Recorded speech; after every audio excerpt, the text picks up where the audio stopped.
What if one of the greatest poems ever written about Abraham Lincoln never mentioned his name?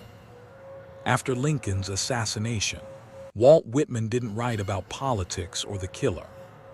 Instead, he wrote about a flower, a bird, and a single evening star. Why?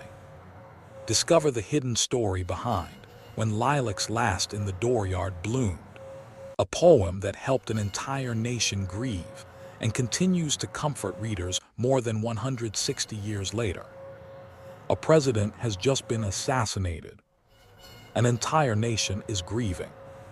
But America's greatest poet writes a poem without ever mentioning Abraham Lincoln's name.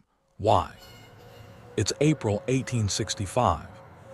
The Civil War is finally ending. Hope has returned. Then at Ford's Theater, a single gunshot changes everything. Lincoln is dead. Millions mourn. Church bells ring across America.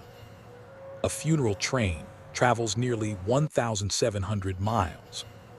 People wait for hours just to watch it pass.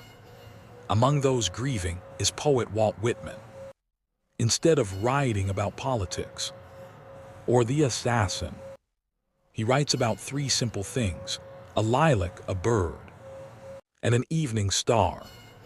At first, they seem completely unrelated, but together, they become one of the greatest poems ever written about grief. The evening star represents the light that has disappeared. The lilac reminds us that love returns, just like spring. And the hermit thrush, a small bird hidden deep in the forest, teaches us that healing begins when we stop running from sorrow. Whitman never names Lincoln because he wanted the poem to belong to everyone who has ever lost someone they loved.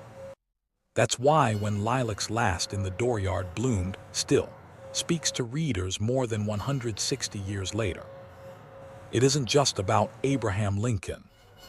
It's about all of us, because sooner or later, everyone experiences loss.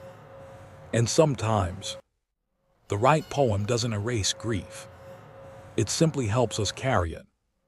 Follow for more cinematic stories behind the world's greatest books and poems.